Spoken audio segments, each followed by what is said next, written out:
Welcome to Solutions for Higher Education, a podcast by Scott L. Wyatt, president of Southern Utah University in Cedar City, Utah. To subscribe to this podcast, please visit www.suu.edu/President's Podcast, where you will find both the audio and a written transcript for today's podcast. Hi again, everyone, and welcome to Solutions for Higher Education, a podcast featuring Scott L. Wyatt, the president of Southern Utah University in Cedar City, Utah. I'm your host, Steve Meredith, and I'm joined this evening, as I always am, by President Wyatt. Hi, Scott. Hello, Steve. It's terrific to be with you. Always nice to be with you. I mentioned that we're here in the evening, and our schedules are just a little bit crazy, really all the time, but especially crazy just right now. And so we are trying to catch a podcast when we can. And this is on a particularly interesting subject because one of the reasons that we've been so busy is that we just saw the conclusion of the Utah State legislative session that happens every year in the February-March timeframe. And as usual, it's your responsibility to represent Southern Utah University. And you did particularly well this year. Well, we did particularly well. Yeah, the university came through this spectacularly well, and it's a credit to everybody. And we want to talk about one of the initiatives that got a lot of attention during the legislative session, and we have a special guest to join us to help with that, who's going to along with you and I, shepherd this process along. Why don't you introduce him? Yeah, so we're delighted to have with us tonight Daniel Bischoff. Daniel is just got pulled out of the budget office, and he's now working as an assistant to the president for strategic innovation. Welcome, Daniel. Hey, President. It's great to be here. So we're excited to talk about the optional 3-year degree program at Southern Utah. So this I think one interesting way to start this discussion is this way. The governor, in presenting his proposed budget to the legislature for this session, included, I think, 2 things for higher education, just 2. One of them was a technology little proposal for Utah State University, and the other one was this 3-year bachelor's degree program for SUU. This is the first time that I know of that the governor has ever mentioned, any governor has mentioned funding for Southern Utah University specifically. And then the day of the session's opening, the Speaker of the House mentioned this as well in his speech. So although this is something that we have responded to a need for, and it was our proposal, it kind of became, in a way, the proposal of the governor and the Speaker of the House, because they drove this through the session. That's a big deal. It is a big deal. Especially those of us in the rural part of the state without, as much population representation up there. Yeah, it's just, it's really an honor for us. The confidence that they have in what we can do. It's based on past creativity and innovative work that we've done, and it reflects their trust. To fund $3.8 million for Southern Utah University to do this pilot program is really quite impressive. And it took it from the discussion phase to the, oh my gosh, this is really happening phase in a fairly short order, which is... Yeah, it's impossible to predict what will happen during a legislative session. And as late as 3 days before the session wound up, it didn't look like this was going to be funded. But then all of a sudden it was. And now we're working to implement it. And that, in and of itself, is fun. It is huge. It's a very collaborative process to to get everybody in the room and help empower all the different groups to make decisions that relate to their pieces of this, from student affairs to academics, student body officers, student activities. There's just so many pieces of this. So let me ask you and Daniel the question that probably lots of people have, and it's a very simple question: is why would we do that? Is there something broken in our current way of offering things, or is this an attempt to provide students with an additional option, or what seems to be driving this particular change?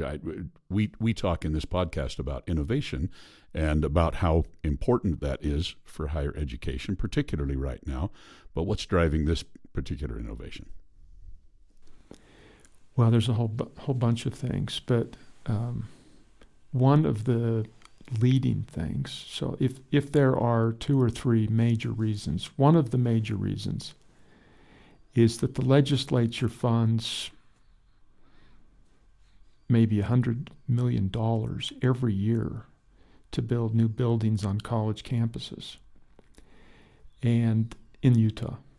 And those campuses, not completely, but to some degree, are largely vacant for almost half the year. So they're very, very busy for 15 weeks of fall semester, and they're very busy for 15 weeks of winter semester. That's 30 weeks out of 52. So there's a lot of lost capital. And they want to see us find a way to make these buildings useful all year round. And if they can be useful all year round, then that moderates the need for buying new buildings. And this is a financial issue to them, and it's one that has caused tremendous concern for years. But how do we get these buildings to be fully utilized, more utilized? So one of the reasons why the legislature and the governor really jumped on this as a solution to a problem that they've been asking for solutions for decades is that this will make our campus busy all year round. What are the advantages to students of this type of an effort? I think there are a lot of advantages. For example, outdoor recreation is primarily doing internships in the summer. And for those outdoor rec people in winter sports or winter recreation, now they have a feasible opportunity to do an internship during the winter, but still go to school full time and not spend their summer working in a job that's not going to relate to their career. So how's this going to change? So what you're saying is there's 3 semesters, and a student that wants to graduate 3 semesters per year, and a student that wants to graduate in 3 years can go for all 3 semesters. But for a student that has a particular need that would be in the fall or the winter or the spring can choose the semester. So their opportunities open up dramatically. So we're not actually cutting a year out of instruction. In other words, the number of semesters is the same, correct? Yeah, a 3-year degree is simply doing 8 semesters in 3 years instead of 4.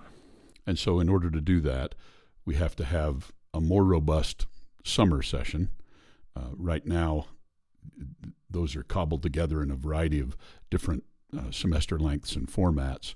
And one of the first things that we're going to be doing, Daniel and I are going to be working on, is the approval of a new academic calendar that is moving towards 3 equal semesters.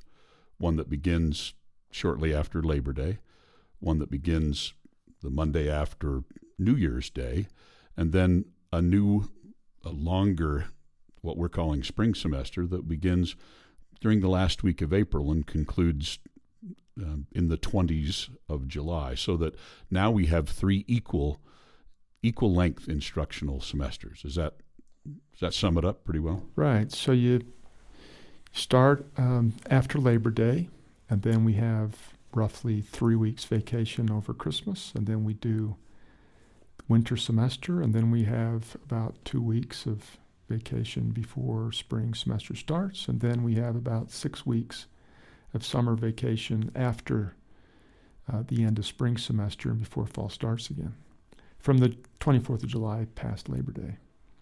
The other cool thing about this calendar is we still have our spring break and our Thanksgiving break and other breaks inside of semesters as well, right?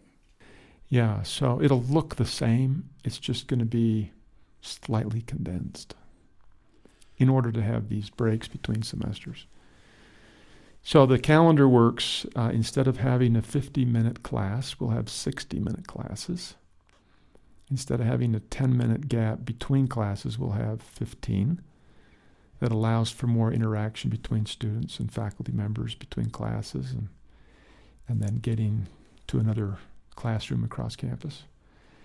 So there's just a little bit more time spent in class each day, and a little bit more time to engage between classes each day. And because of that extra time in class, we shorten up the semester by a week and a half or 2 weeks. The students will spend the same amount or a little bit more time in class. So it's a pretty good mix. So we're not losing any instructional time. It's just that it's more condensed. Yep, no loss of instruction time. The same amount, just a little bit less off the end of each side.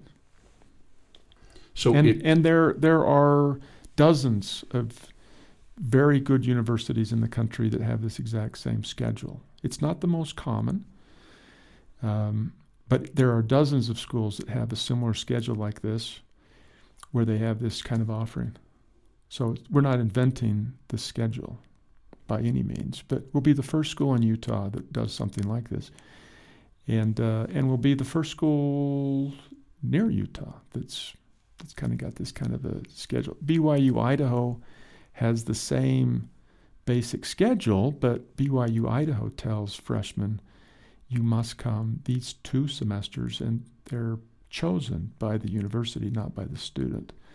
So the student might feel like she was randomly selected to go winter and spring and can't go in the fall, but her friend is going fall, winter. So it kind of creates some frustrations for students in the randomness. BYU Idaho does it this way, of course, because they're trying to fit everybody in. Manage growth. Yeah, that's been a real challenge for them. But what we're saying is you come fall, you come winter, you come spring if you want. We would like to have you come to all of them. And if it doesn't work for you, we would like you to come to whichever ones you want to come to. So if a student didn't want to do 3 semesters in a year, instead they just wanted to do 2, can they do that? We're not forcing everybody then to take 3 semesters, right? You can still just do the traditional fall and winter semesters. Yeah. And then what would be the outcome for that student? So with the minor adjustments to calendar, faculty and students won't notice the difference except for this minor adjustment to the calendar. And I say minor, I realize that it's going to take quite a bit of work for our faculty members to adjust their curriculum to fit this slightly different version. But it's a minor adjustment to the calendar. So if a student doesn't want to participate in the 3-year option, then that student simply has a little bit more time in the summer to go home and work and save money to come back to school. We know that's one of the leading challenges that our students have is finances. And for a faculty member, this is completely optional for faculty, is whether they want to participate or not. And for faculty that choose not to do it, it's the same thing for them. They'll just start school a little bit later, week and a half or 2, and end just a little bit quicker. So more time for summer research activities or whatever else they've got going. Right. So that piece of it is really an advantage. We've heard some faculty think this schedule is going to be far superior for them, and some think that it's going to present some challenges. That was true a long time ago when the state of Utah moved from the quarter to the semester system. And there's always these little pieces, We're a very diverse campus, like most are, with so many different disciplines that anything we do has an effect on everybody. But overall, this is offering tremendous new opportunities for faculty who choose to teach 3 semesters a year to get paid more, and for students that choose to accelerate their program to get done quicker and out into the job force. And for those that don't, lots of other opportunities. Faculty might be able to teach fall and spring instead of fall winter, and students might be able to choose their semesters. So there may be some nice flexibility for everybody.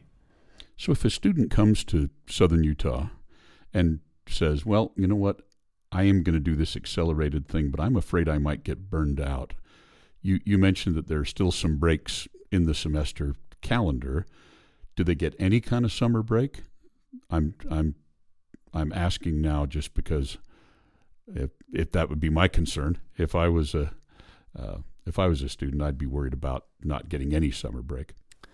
Yeah, so that's a cool thing with this new calendar is even adding another full term, we'd still have a full 6-week summer break.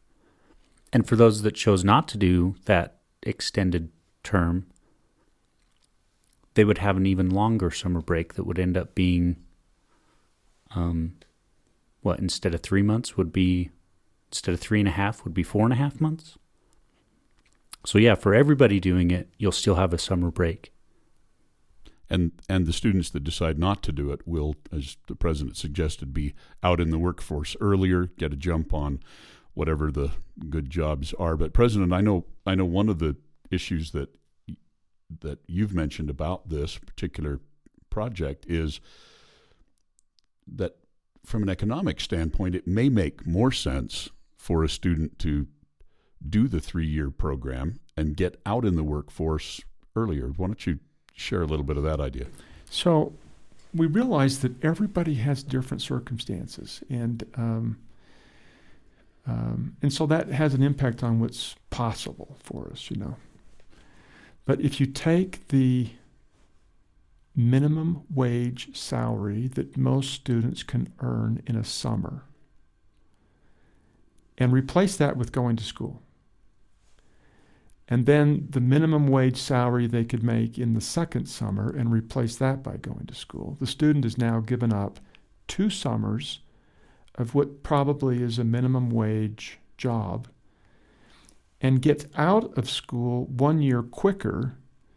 So you're trading 2 summers of a minimum wage job for a year, because you get out into the workforce a year earlier, for a year of a professional salary. That's a great bargain. That's a great bargain.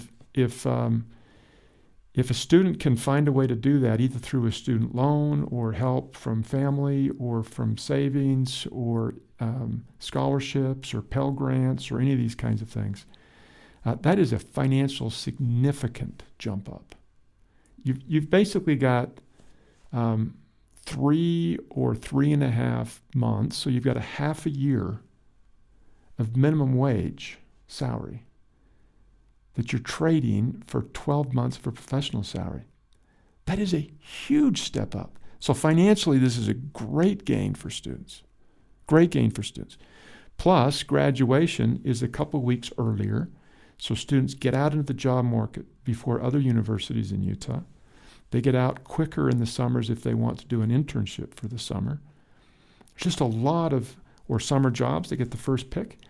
Or if they decide to stay in school and keep going for the 3 semesters, which we hope that most students eventually will, then the part-time jobs that they find in Cedar City and at the university through the school year should be able to carry right through the whole year. So now they've got a stable job that they can keep. And as the community sees this more stable workforce with students, we hope that we see growth in work opportunities for students. Along that same line, you mentioned financial aid, along with the finances of paying for this summer semester. How are we going to handle that, Dan? Because usually financial aid's kind of tied to a traditional calendar, right? It's go fall semester, go spring semester, and that's what we gave you the scholarship for. How is that going to change? Yeah, so the details of that are kind of more complicated, but ultimately what we do is we take a 4-year scholarship now for a student and break that down into 8 semesters. So if they go in a 3-year path, they get the full scholarship for every semester they attend school. And if they continue on the 4-year path, they still get the same scholarship for every semester they attend school. So it's really just breaking it from a 4-year scholarship into an 8-semester scholarship. And as I understand it, Pell Grants are now available in the summertime, which is a change that has helped us with this. And there are other financial aid options that also work in the summer. So President, let's circle back to one of our earlier podcasts. We had talked about the fact that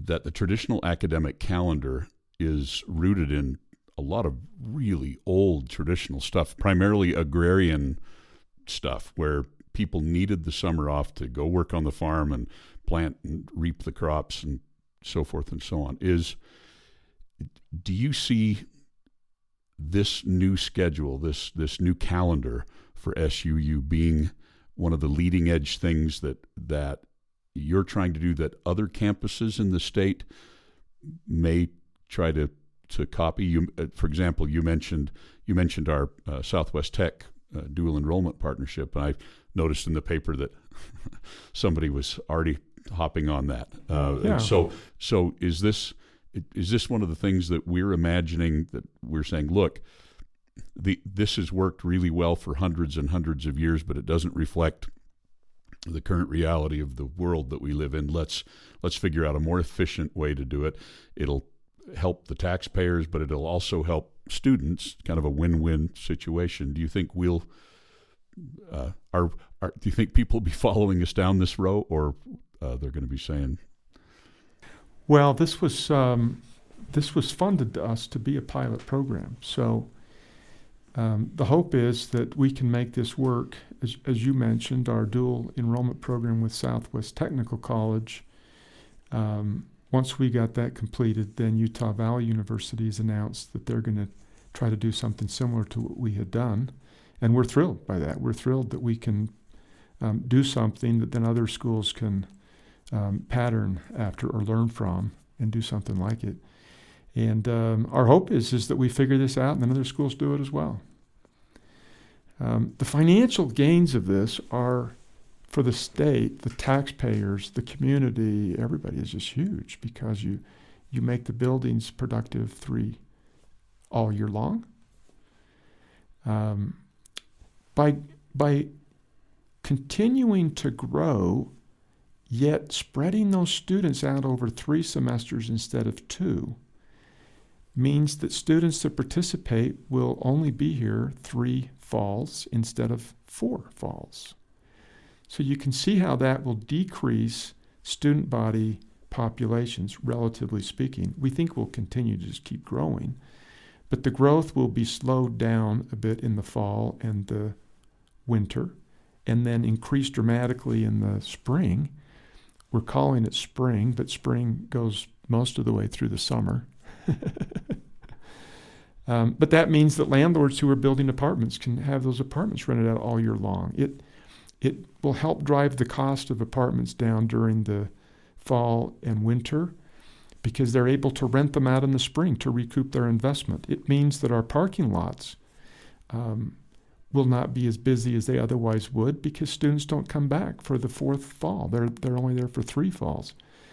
It means that our classrooms get used all year long. It means when a faculty member chooses to teach 3 semesters instead of 2, that we need to buy less offices, because each faculty member is working in terms of the time that they're teaching a lot more. So we don't need to hire as many faculty members. We don't need to hire as many staff members.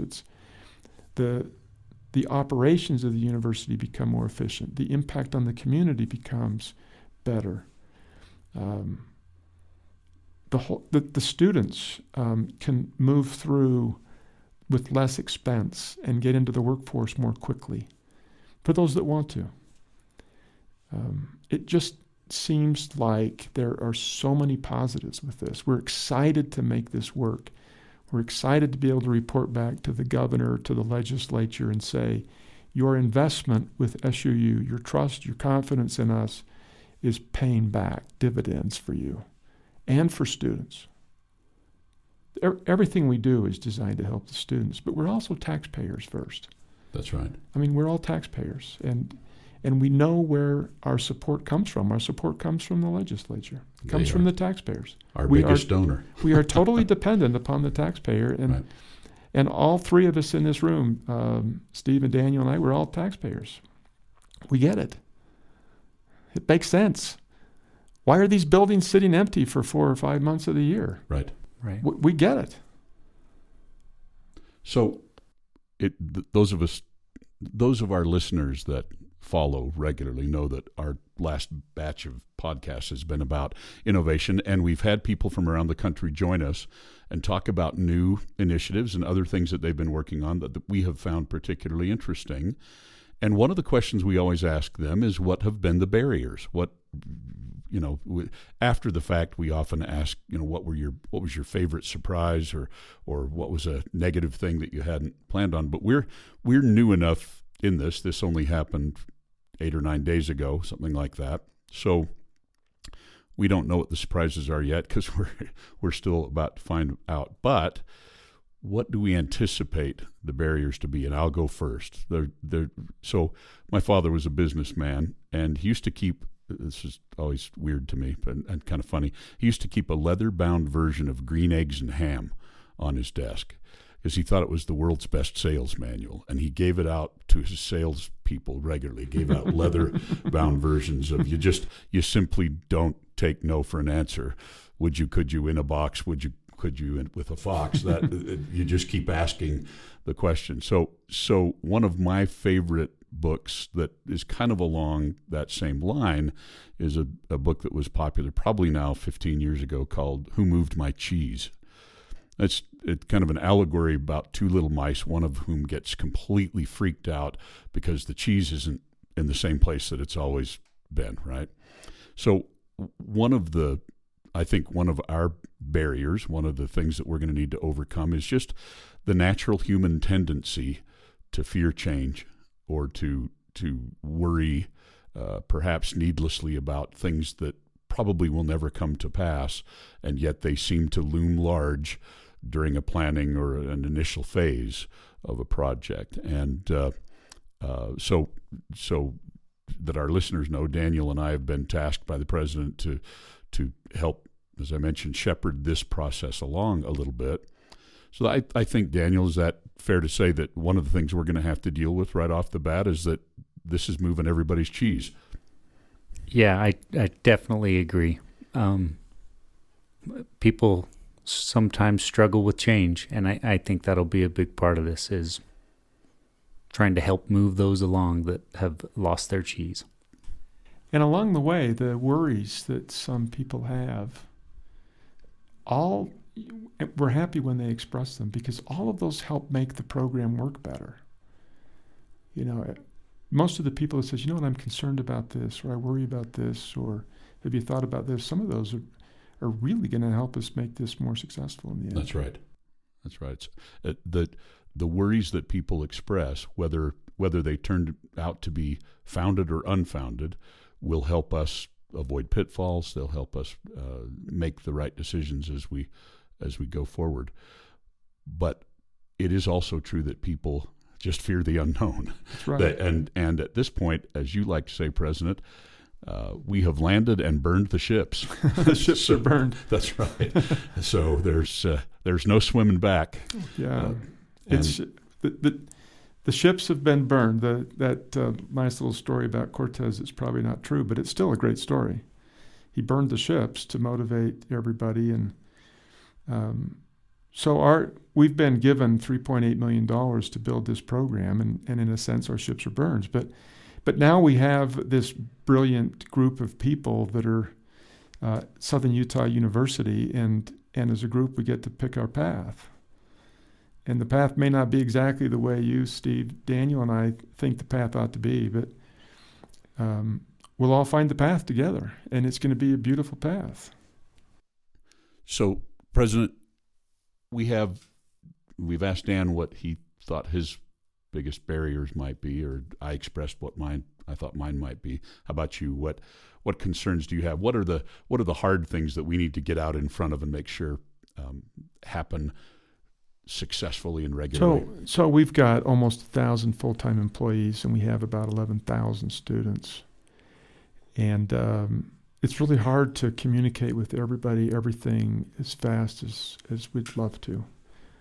Everybody's busy. Everybody's got their own thing that they're working on. And I think one of our biggest challenges is going to be communicating out and back each step of the way, what we're doing, getting feedback quickly, helping everybody feel like they're empowered to be part of all of the decisions that impact them directly. I think that's always a challenge that we've got.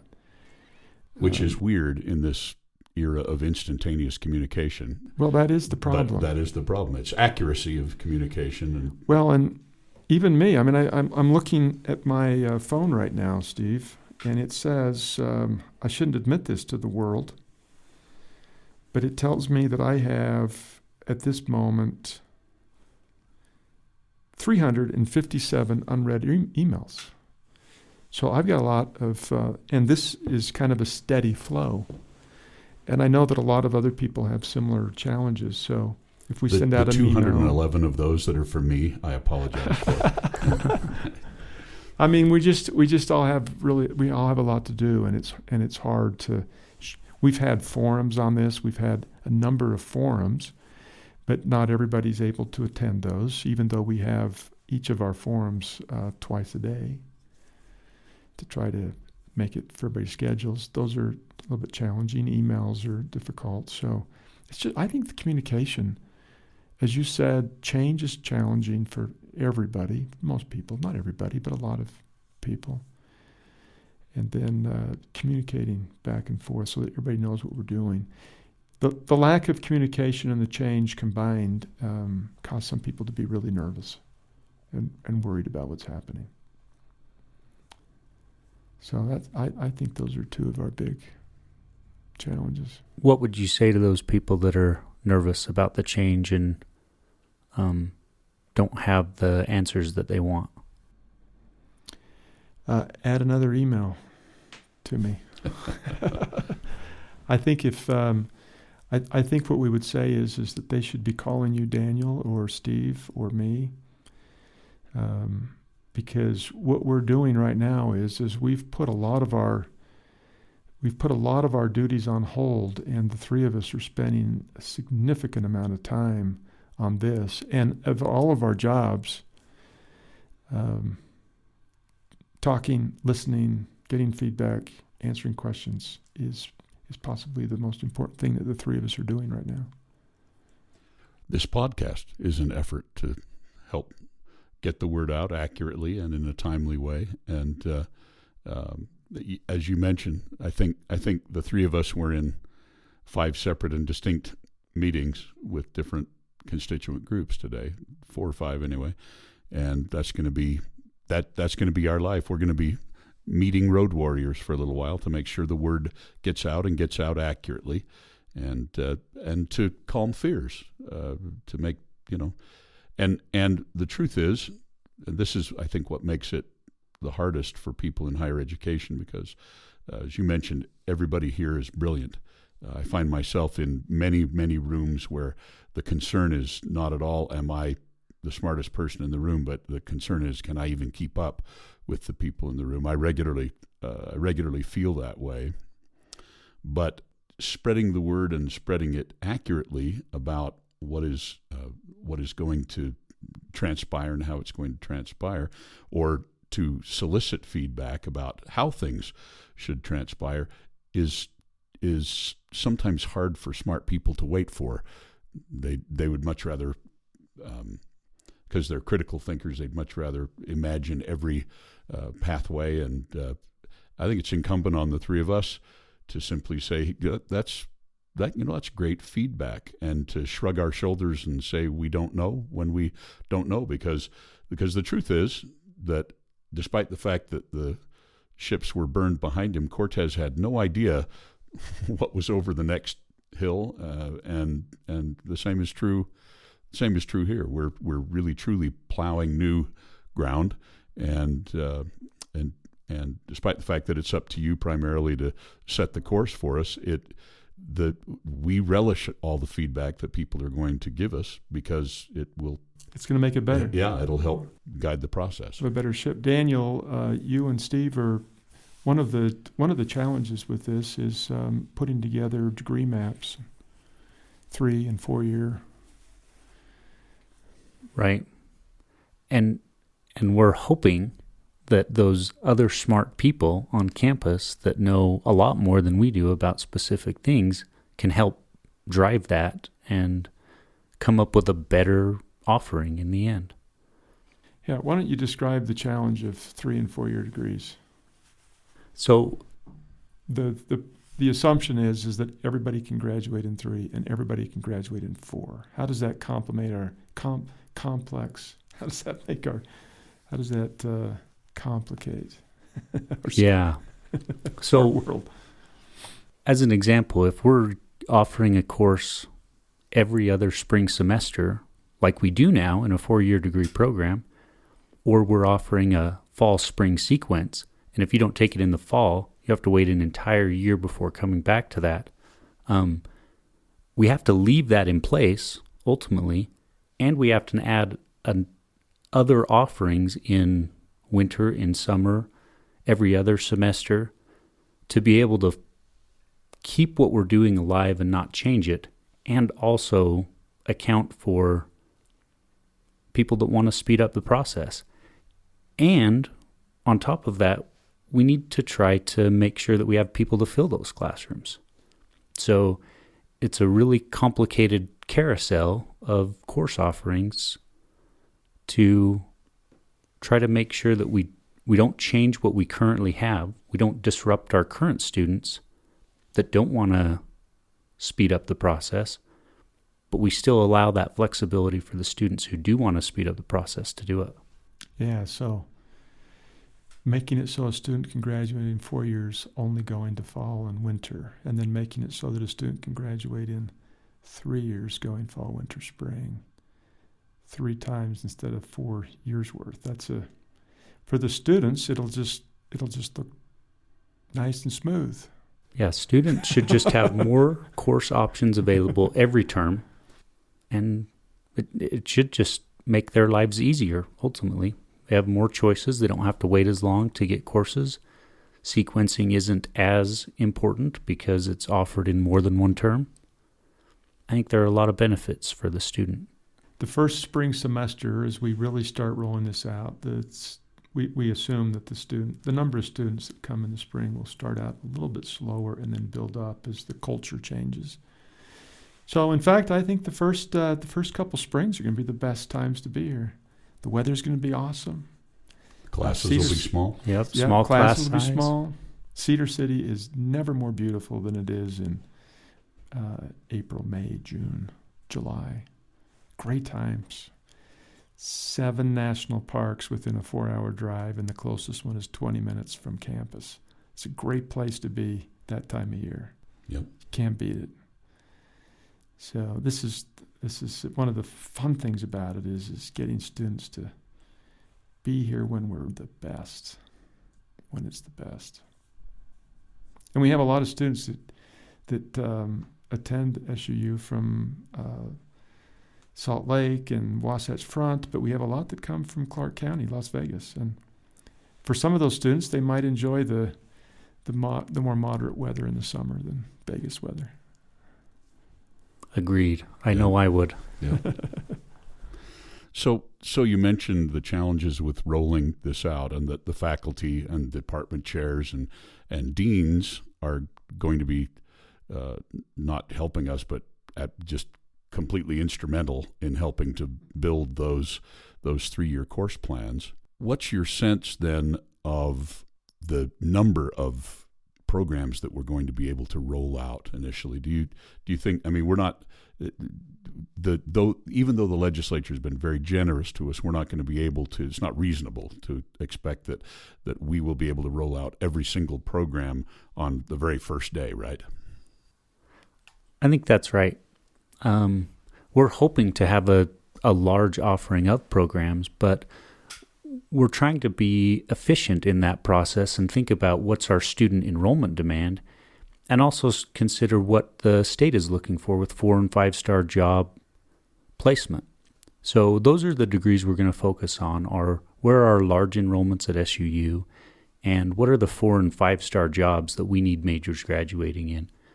And that's kind of what we're going to start with to push out, because you're right, it's going to be difficult to do just that, and to incorporate all of our degrees right off the bat will be not very efficient, for one, and very, very challenging to do. Yeah. It's hopefully we'll end up with, it's hard to guess, isn't it? Hopefully we'll have about 60% of our degrees in the first year, and then just keep picking away at the rest of them. Our goal is to have them all. Right. Eventually to have to offer all. And I think our goal, as we've discussed it, is that we'll have 100% of the programs with a 3-year pathway. We again may not be able to afford to offer all of them right off the bat, but at least there will be preparation made in every department and in every program for a 3-year pathway for students, and we'll just roll them out over subsequent years. Right. That's one thing we are doing right off the bat, is gathering a plan from all of our majors and trying to identify the hurdles that we'll run into throughout the process. So we've assembled lots of groups on campus to help work through this 3-year degree option for everybody. And Daniel, you and Steve are helping lead this project out. Daniel, why don't you say something about the primary focus that you're working on? And Steve, I think it'd be fun to just let everybody know what the 2 things you're doing. It might help when faculty and staff have a question, that they know that they can call you. Yeah. So I came into this from the budget and data analytics side of the house, and that's primarily what my role is going to be here, is trying to figure out how we distribute this money to deal with compression, to deal with the quality, to deal with changing contracts from 9, 10, 11 month to full year contracts, that type of thing, and trying to help us be efficient. That's a big part of what I've done at SUU so far, and I think that's a big part of this process too, as we roll out degree plans. Offering a course every single term doesn't make a lot of sense, and creating some efficiency around that and a carousel of course offerings to support the students but not be wasteful of our resources is, I think, where I'll add the value. And Steve, you're a longtime faculty member, so part of my responsibility will be to visit with departments and deans and faculty to help them overcome the barriers, and there certainly are some, to shrinking our academic calendar just a little bit, and changing course length and those types of things. And the great news is that the legislature has helped us with that. They've given us some funding to help pay people who are going to be asked to do some extra work. So part of my job will be to help through that process, help department chairs and deans to get to Daniel the 3-year degree pathways.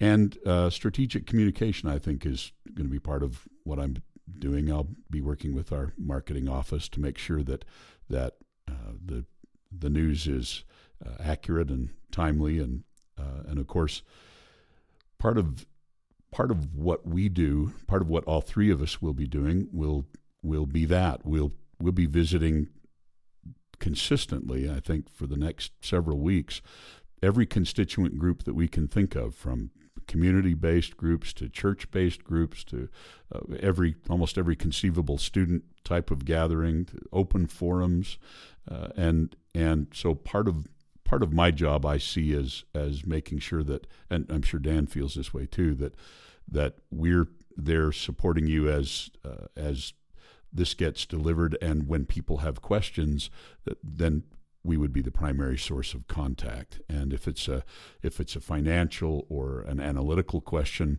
that they go to Dan, and if it's a perhaps a curricular question or a communication question, or how can we get this done? How can we move away from an old model? That would probably end up in my inbox. Well, it's fun to have this breadth of background of experiences of everybody that's working on it. I'll throw out this as a fun little story towards the end of our conversation here. I was asked to come and speak to a class for engineers. We have this fine engineering program, and there's a class that's on management for engineers. And I was asked to come and spend a day visiting with them about management issues. And it ended up that in the course of this conversation that this 3-year degree option came up. So I was just talking to them, and my initial assumption was, engineering classes are really hard. I haven't ever taken one, but my dad was an engineering professor. I've got a brother and several brother-in-laws that are all engineers, electrical engineers. And I thought, these guys are probably going to say, this is going to be too hard for us. But I kind of outlined the opportunities, and then I asked the class how many of them might be interested in it, and the majority of them shot their hands up pretty fast. And that just kind of surprised me. And then the faculty member that was teaching the class, our engineer, said that he was really interested in it too. And so my initial assumptions about what was going to be difficult may not be as difficult as we thought, once we just kind of spend the time thinking it through. And of course, the more we think about how this helps students move through in a timely way, reach their goals, give them options, the more we think about that this is primarily for those faculty that want to participate. There's just so much good in it. We had a colleague mention in a cabinet meeting the other day the notion of being student-centered, and the notion of being student-centered as it relates to us personally, and then as it relates to the institution. And his comment was that we are all, on a personal level, very student-centered. It's why we went into this business. We love working with young people at this incredibly important time in their lives. We love supporting them in the decisions that they're making and the challenges that they face. But sometimes institutions are not especially student-centric. We try to make sure that they are, but bureaucracy being what it is, and just the natural course of human events, if you will, sometimes we move away from that. This seems to me to be one of those moments where we as an institution are making what we all agree is a hard choice, a hard cultural change, really in the institutional interest of students. We all are personally interested as well, of course, but this is a time when we as a group of people, as an institution, simply say, it's hard for us, but we're going to make a cultural change. We're going to make a calendar change. We're going to do some things because we know this is going to be in the best interest of our students. Yeah, we'll still see the kind of students that come to SUU continue to come. We have so many great students who come to SUU just because their parents did, and their parents had a great experience, or they have friends, or the specific programs. So we'll still see the same kind of students that have come here for the past continue coming.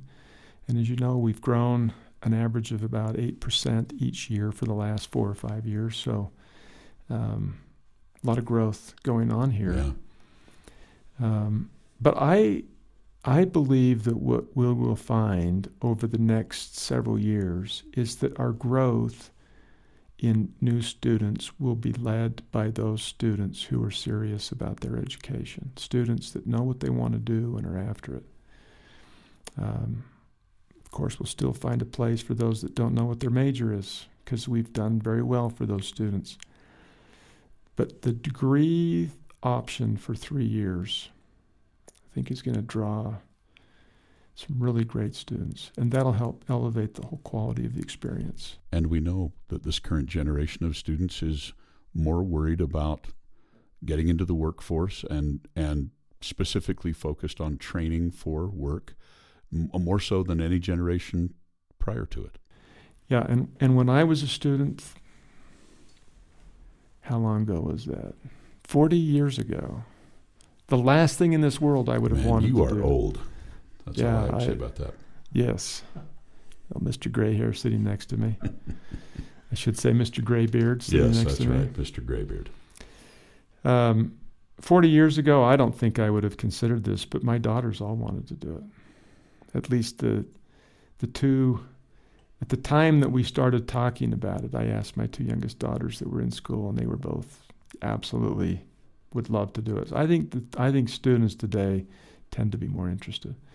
And every student group that I've visited with so far, and I don't know if your experiences have been the same, Dan and Steve, but every group I've talked to, after about 30 minutes, so that they really understand the direction we're headed, it's just like almost uniform. Absolutely, this is the greatest idea ever. Even if I don't want to do the 3-year degree often, I can see how this is going to help me. Right. That's my experience as well. Everybody that understands the direction we're headed is happy, either for a longer summer break or more options in the summer or whatever the case may be. But most students I've talked to are really happy with it.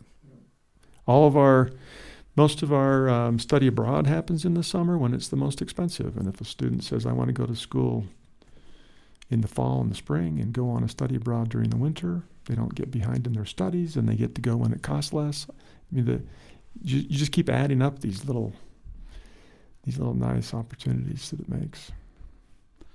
You've been listening to Solutions for Higher Education, a podcast featuring Scott L. Wyatt, the president of Southern Utah University in Cedar City, Utah. We've been joined in studio by our guest, Daniel Bischoff. Daniel is an assistant to the president for strategic innovation. Dan, thanks for joining us, and thank you, our devoted listeners, for listening to us. We'll be back again with another podcast soon. Bye-bye.